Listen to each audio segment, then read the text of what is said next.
कौवा चिड़िया के पास जाता है और रानू चिड़िया से कहता है, चिड़िया चिड़िया चलो दाना लेने चलते हैं। आज से मैं दाना लेने तुम्हारे साथ ही जाया करूंगा। ठीक है कौवे भैया, आप घर से भोजन वाली टोकरी उठा लाएं और मैं भी अपनी टोकरी उठा लूं, फिर हम जाते हैं। कालू कौवा अपने घर जाता है। मजा आएगा अब मजा। अब मैं पक्षियों को उल्लू बनाकर उनसे मुफ्त में भोजन खाया करूंगा। चिड़िया और कालू कौवा भोजन की खोज में निकलते हैं। वो दोनों उड़ते उड़ते पहाड़ों की दूसरी तरफ के जंगल में पहुंच जाते हैं। कौवे भैया, हम दोनों एक दिशा में जाने की बजाय अलग अलग दिशा में जाते हैं और फिर इसी जगह इकट्ठे हो जाएंगे। ठीक है चिड़िया रानी, जब भी मुझे दाना मिला तो मैं अपना दाना लेकर इसी पेड़ के पास आ जाऊंगा। कौवा और चिड़िया अलग अलग दिशा में चले जाते हैं। कौवा कभी इधर उड़ता है तो कभी उधर। आखिर कौवे को एक पेड़ से मीठा फल मिल जाता है। कालू कौवा पेड़ के ऊपर बैठकर इधर उधर देखता है और वो फल मजे मजे से खा लेता है। वाह वाह, ये मीठा फल तो बहुत मजे का था। मीठा फल खाकर कालू कौवा फिर से उड़ता है और दो चार दाने ढूंढ कर खा लेता है। वो अपना पेट भर लेता है। रानू चिड़िया को भी दो मीठे फल मिल गए थे। मीठा फल तो मिल गया, बच्चे मीठा फल खा लेंगे और मैं अपने लिए दाना ढूंढ लेती हूँ। रानू चिड़िया दाना ढूंढने लगती है। थोड़ी देर के बाद चिड़िया और कौवा दोनों उसी पेड़ के पास पहुंच जाते हैं जहाँ से वो गए थे। कौवे भैया, मुझे दो मीठे फल मिले हैं और दाना भी। आपको क्या मिला है? वो कौवा रोने लग जाता है। मैं तो भूखा हूँ, मुझे कुछ भी नहीं मिला। मेरे बच्चे भी भूखे हैं।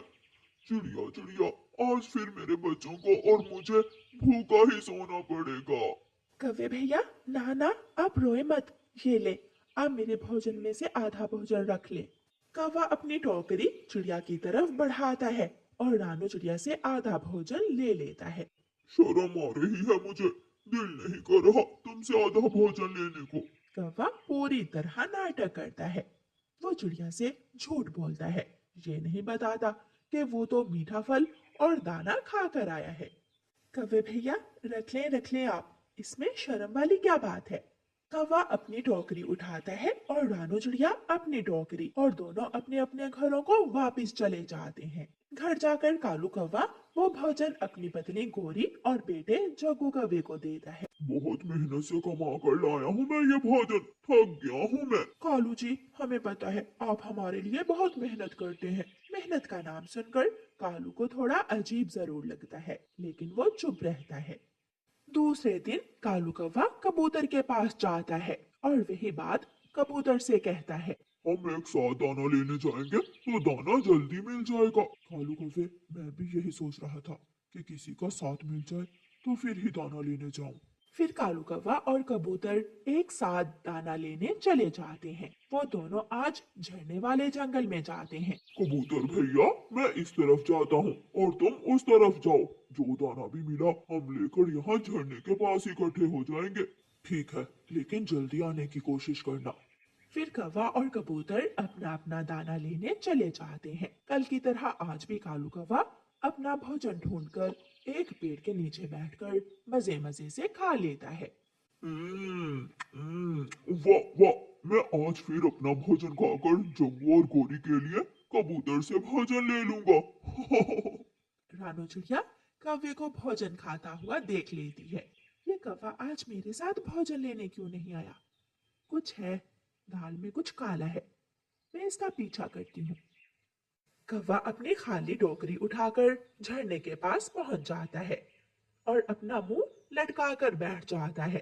थोड़ी देर बाद कबूतर भी भोजन लेकर आ जाता है।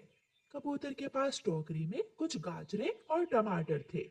दोस्त दोस्त कौवे, मुझे तो आज सब्जियां मिली है, तुम्हें क्या मिला है? कौवा ऊंची आवाज में रोने लग जाता है। उड़ते उड़ते मेरे पेट में दर्द होने लगा है। बच्चे घर में भूखे हैं, मेरी पत्नी भूखी है, लेकिन मुझे भोजन मिला ही नहीं। मैं कितना बुरा हूँ, अब मैं क्या करूँगा? कौवे मेरे दोस्त, चुप कर जाओ। हम एक साथ भोजन लेने आए हैं। ऐसा कैसे हो सकता है कि मैं भोजन लेकर जाऊं और तुम खाली हाथ जाओ? लो, मेरे भोजन में से आधा भोजन तुम ले लो। कौवा खुश हो जाता है और जल्दी से अपनी टोकरी कबूतर को देते हुए कहता है।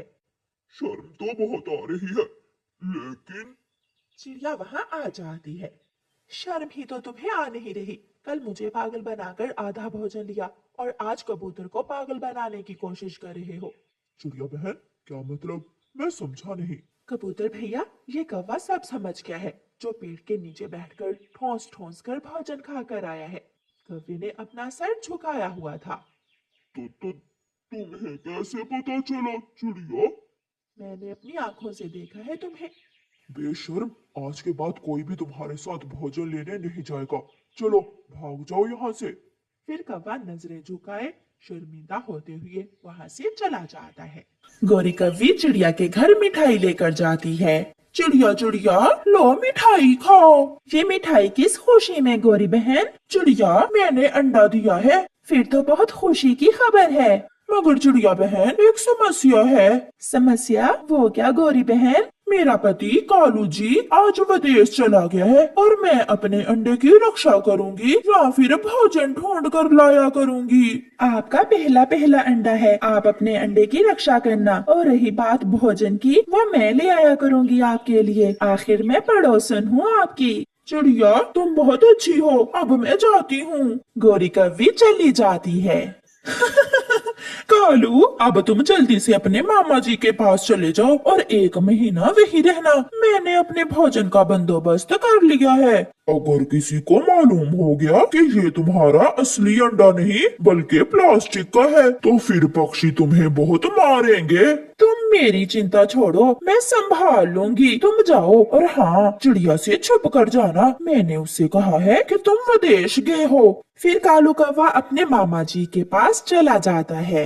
चिड़िया बहन, अब बस भी करो, इतना सारा दाना तुम क्या करोगी? तोते भैया, मुझे गौरी कौवी के लिए भी दाना लेकर जाना है। उसने आज अंडा दिया है और मैंने उससे कहा है कि वो अंडे की रक्षा करे। उसका भोजन मैं ले जाया करूंगी। अगर ऐसा है तो हम सबको गौरी कौवी की मदद करनी चाहिए। फिर चिड़िया और तोता वहाँ से चले जाते हैं। लो गौरी बहन, आपका भोजन। आज दाना ही मिला था। वो तो ठीक है, मगर चिड़िया, मेरा तो आज कोई फल खाने को मन कर रहा था।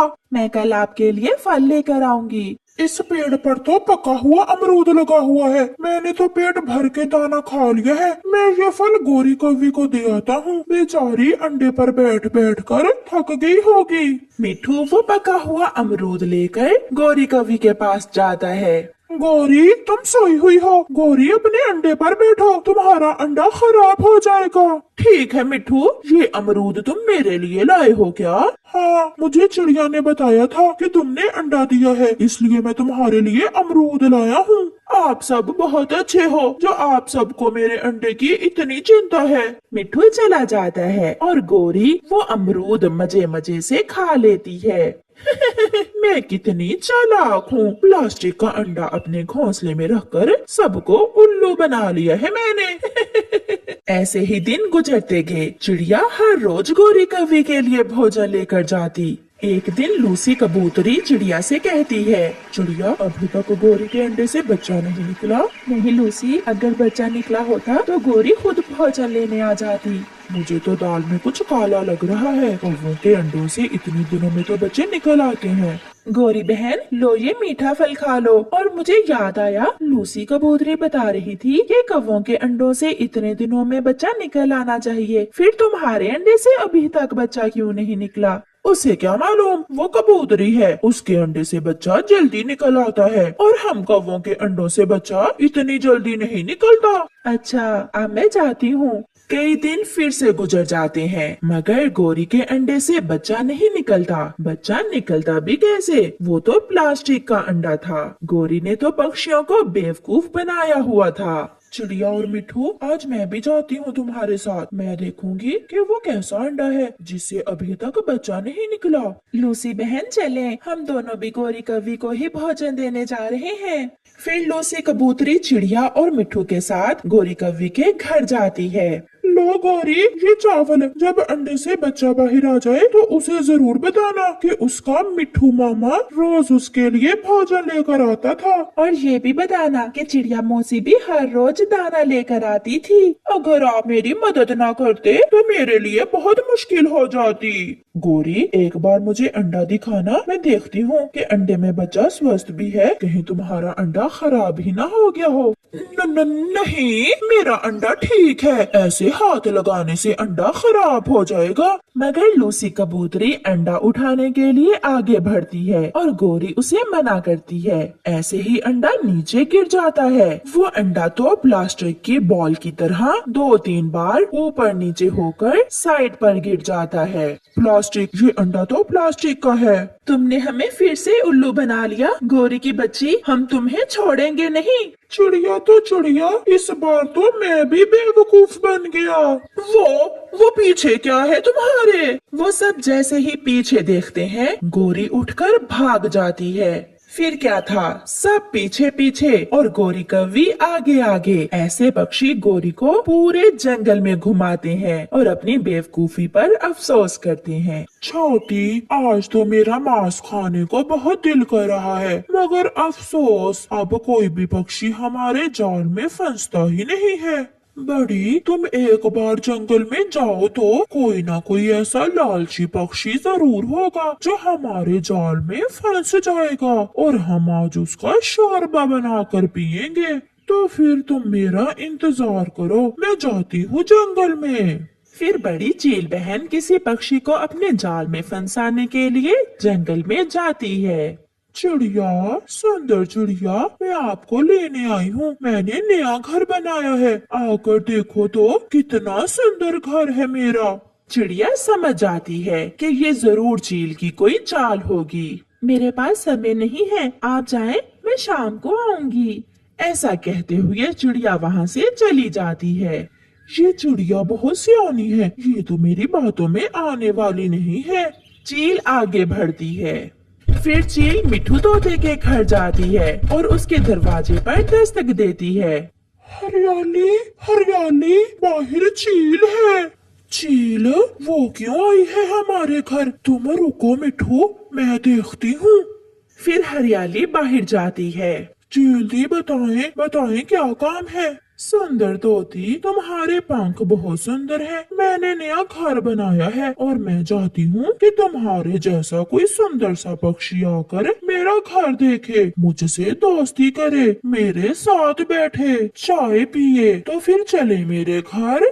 बात तो ठीक है चील, मगर मैं खाली हाथ कैसे आपके घर जा सकती हूँ? आपने नया घर बनाया है, आप जाएं, मैं कोई मिठाई वगैरह लेकर बाद में आती हूँ। नहीं नहीं, मिठाई की जरूरत नहीं है, आप अभी मेरे साथ चले, खुश हो जाएंगी आप मेरा घर देखकर। एक बड़ा सा बेड, नई फ्रिज, टीवी और सर्दी से बचाने के लिए हीटर भी लगाया है मैंने अपने घर में। अगर ऐसा है तो फिर मैं और मिठू दोनों ही आते हैं। आप चाहें, मैं अभी थोड़ी देर बाद आती हूँ, मैं तैयार तो हो लूं। हरियाली अपने घर में चली जाती है और अंदर से कुंडी लगा लेती है। चील बैठी इंतजार करती रहती है। अब आ भी जाओ तोती, देर हो रही है, गरम गरम समोसे खाएंगे जाकर। अभी मैं तैयार नहीं हुई हूँ, आप जाएं, मैं बाद में आ जाऊंगी। चील भी समझ जाती है कि ये तोती बहुत होशियार है। चील फिर से उड़ती है। चील उड़ती हुई जा रही थी कि उसे नदी पर एक कौवी बैठी हुई दिखती है। चील वहाँ जाती है। कौवी, सुंदर कौवी, तुम यहाँ क्या कर रही हो? मैं अपना बनाव संहार कर रही हूँ। तुम तो पहले ही इतनी सुंदर हो, तुम्हें बनाव संहार की क्या जरूरत है? मैं भी किसी आप जैसे ही सुंदर पक्षी की खोज में थी। अच्छा, तो क्या मैं सुंदर हूँ? बहुत सुंदर, कोई भी आप जैसा सुंदर नहीं है इस जंगल में। मैंने नया घर बनाया है और मैं चाहती हूँ कि कोई सुंदर सा पक्षी मेरे घर की ओपनिंग करे और वो तुम ही हो। चलो मेरे साथ और मुझे इज्जत दो। मेरे घर को देखो, बहुत सुंदर बनाया है मैंने घर। चील दी, मैंने सुना है कि चीलें पक्षियों को खा भी लेती हैं। कहीं आप धोखे से मुझे खा तो नहीं जाओगी?